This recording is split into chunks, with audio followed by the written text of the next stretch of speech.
You're visiting Florence for the first time, you're wondering, what should you see and do? These are my top 12.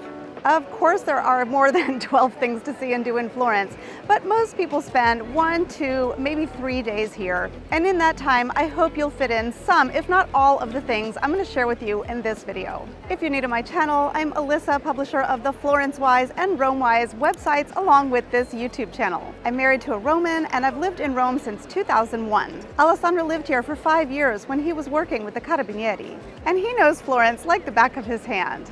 Because Rome and Florence are only an hour and a half apart by train, and because Alessandro has a history here, and because we have lots of friends here, we come to Florence often. Of course, as with any list, my list is subjective.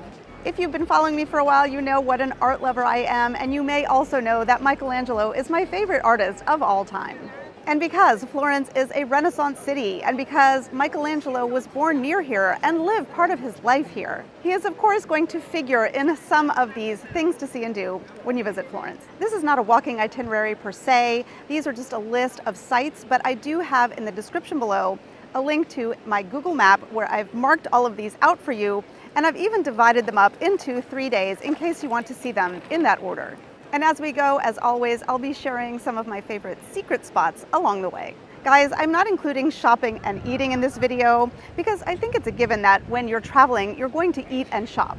For our best shopping and eating tips, check out our FlorenceWise website. And we'll be adding dedicated videos about those themes as well. But for now, let's get started on my top 12 things to see and do in Florence, Italy. Well, let's start with right here, Piazza della Signoria. The Signoria was the ruling body of Florence, and this building was where they ruled from. Today, it is City Hall, but it's also an amazing museum that you can visit. I wasn't including going inside of this museum, but if you have time to go into the museum and even climb the tower, I recommend it. Some of the things to see here in the square, you've got the beautiful Fountain of Neptune. You also have the Loggia dei Lanzi, which is an open-air museum. It's free to visit. As a bonus, there are places to sit in there.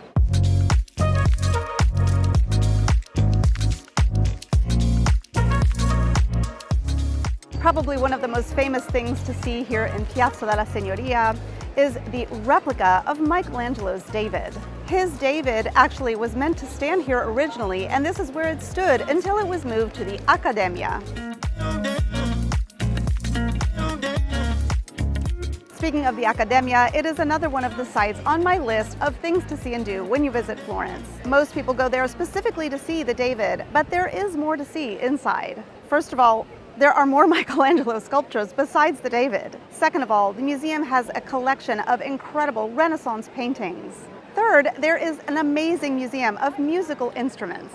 Either way, you should put the Accademia on your list of places to visit when you come to Florence. And my number one tip about that, as you can imagine, is to book your tickets in advance to avoid the long lines. I've made a dedicated video about visiting the Accademia, so you can check that out if you want to know more. Now I'm here on Piazzale Michelangelo, another one of these beautiful spots that you should visit when you come to Florence. I think you should include Piazzale Michelangelo on your first visit because you've got this replica of Michelangelo's David, but you also have amazing views of the city. Let's go check it out.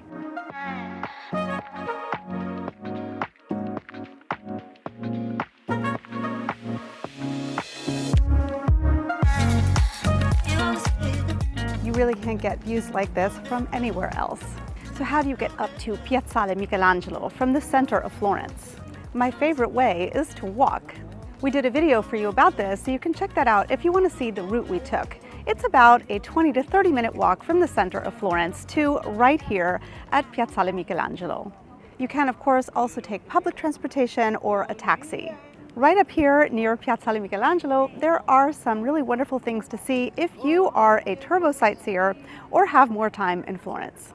If you have time, don't miss the beautiful church of San Miniato and its monumental cemetery.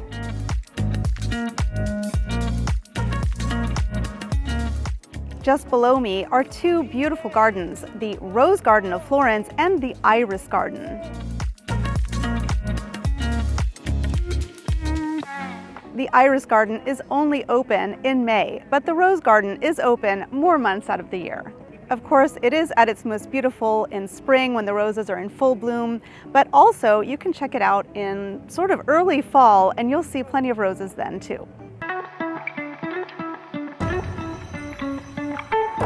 For me, visiting the Oltrarno should be on your list of things to do when you visit Florence for the first time. The Arno River is the river that runs through Florence. And the word Oltrarno means across the Arno, so on the other side of the river. Many people spend their time sightseeing near the Duomo on the other side of the river, but this side of the river offers quite a lot to see and do. Certainly, it would actually deserve its own video, but at the very least, I think you should come over here, just have a little stroll, walk around, and enjoy this sort of quieter side of Florence. One of the best things you can do when you visit the Oltrarno is to come to the Basilica of Santo, Spirito, or Holy Spirit. The plain facade belies the beautiful architecture inside. This stunning church was designed by Filippo Brunelleschi, the same architect who designed the dome of the cathedral. And inside there is a wooden crucifix that some say is attributed to Michelangelo, although it is in doubt.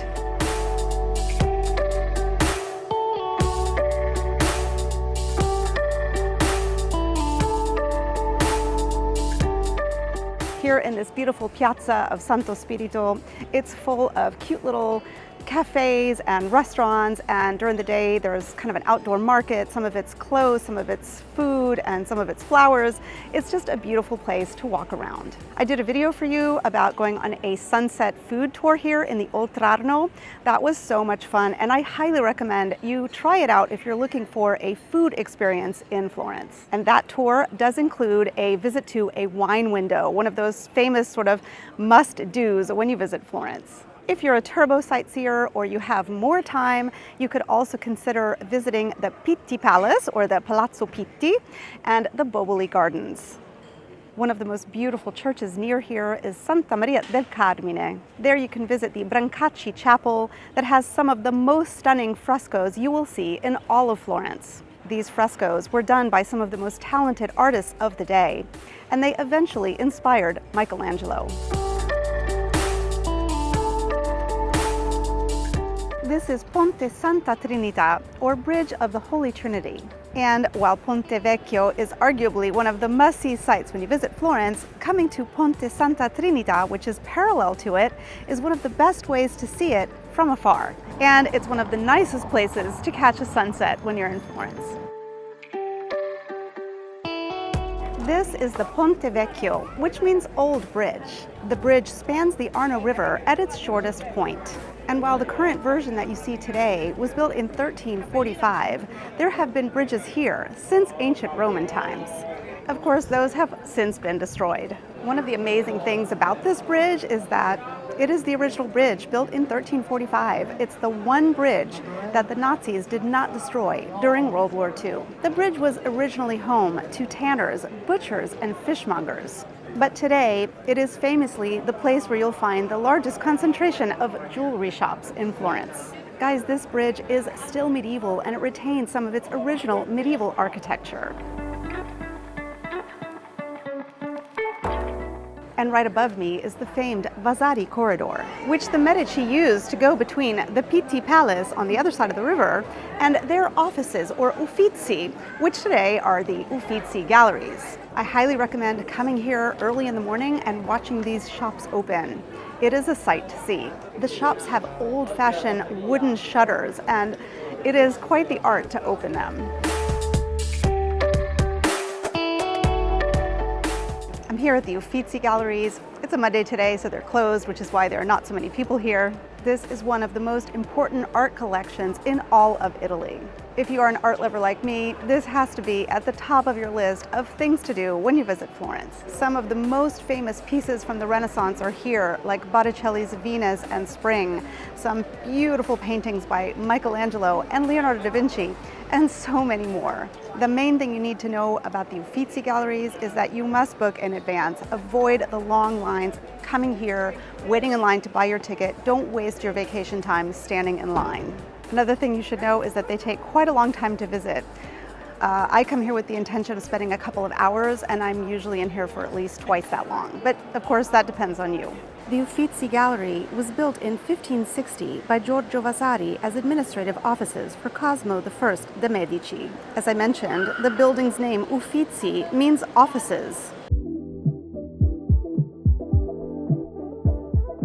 All right, I'm here at the Bargello Museum. For some reason, I do not see the Bargello on most people's lists of things to see and do in Florence, and I don't know why. Here is where you're going to see Donatello's original sculpture of David that inspired Michelangelo.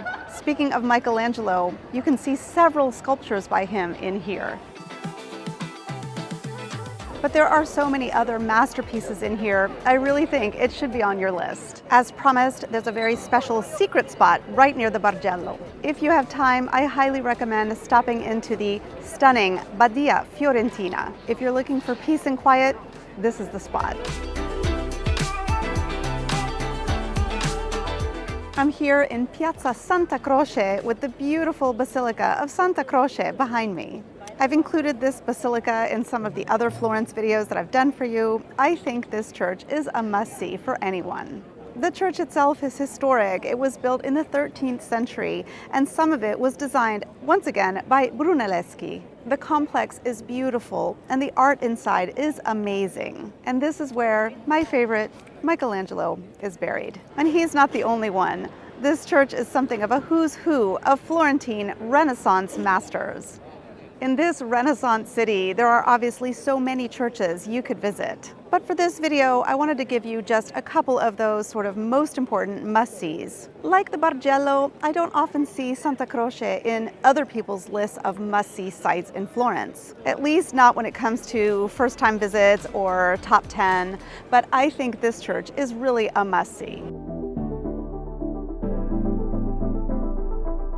And of course, the Duomo is on my list as well. Santa Maria del Fiore, or the Duomo, or the Cathedral of Florence, is obviously its most important landmark. But when I suggest visiting the Duomo to you, it's different from visiting this church. What I really suggest is that you visit the Piazza del Duomo. The Piazza del Duomo is basically a complex of buildings, one of which is the cathedral itself. On a first-time visit to Florence, you might want to just walk around the complex and enjoy the beautiful architecture from the outside. By all means, you can visit the Duomo on the inside, but in my opinion, the inside of the Duomo is nowhere near as fascinating as the inside of Santa Croce. But if you want to visit the inside of the Duomo, you can either stand in line, it moves quickly because it's free, it's just a matter of going through security, or you can book one of the passes that allows you into one of the other structures that's part of the complex that gets you into the Duomo, by the way, and then you're inside. If you get the Brunelleschi pass that allows you to skip the line to climb the dome, you'll be able to see the inside of the Duomo as you exit it. Also on the Brunelleschi Pass, or some of the other passes, you can visit Santa Reparata. Santa Reparata is the ancient basilica underneath the current Duomo. The Brunelleschi Pass and some of the other passes also allow you to visit the baptistry, climb Giotto's bell tower, and visit the museum called the Museo dell'Opera del Duomo, which is basically a museum about the Duomo, about the cathedral. That museum may not sound that interesting, but it's actually amazing, and it's almost always empty. There you will find models of Brunelleschi's dome. You'll also be able to see the original bronze doors that adorn the baptistry. The ones you see outside today are a copy, and there is a Michelangelo Pietà in this museum that is worth the price of admission alone.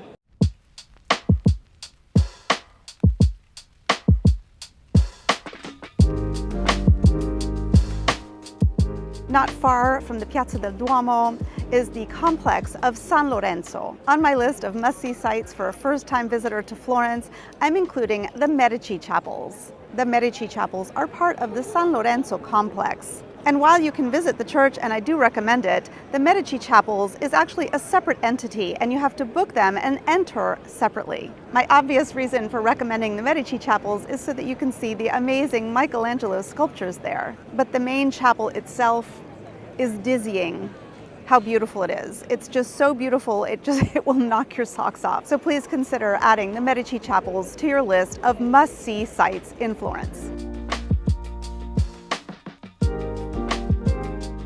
And right next to the Medici Chapels is the San Lorenzo leather market. I'm not including this on my list of places to visit in Florence because you're going to see it anyway, and frankly, this is not the best place to go shopping for leather. Much of it is mass-produced, it's not high quality. It's fun for some souvenirs and gifts, but if you're really looking for high quality leather in Florence, you're going to want to go to specialty shops around Florence. But right next to the San Lorenzo leather market is one of the places that I think you should visit when you come to Florence, and it does have to do with food. I did say in the beginning I wasn't going to suggest places to eat and drink, but the Mercato Centrale is special. Housed in a 19th century building, the Mercato Centrale is arguably one of the most famous and one of the most interesting places you can eat in Florence. The ground floor level is full of shops like butcher shops and places to buy cheese and other foods. And when you get up to the next level, it's full of places to eat and drink. And by places to eat and drink, what I mean is that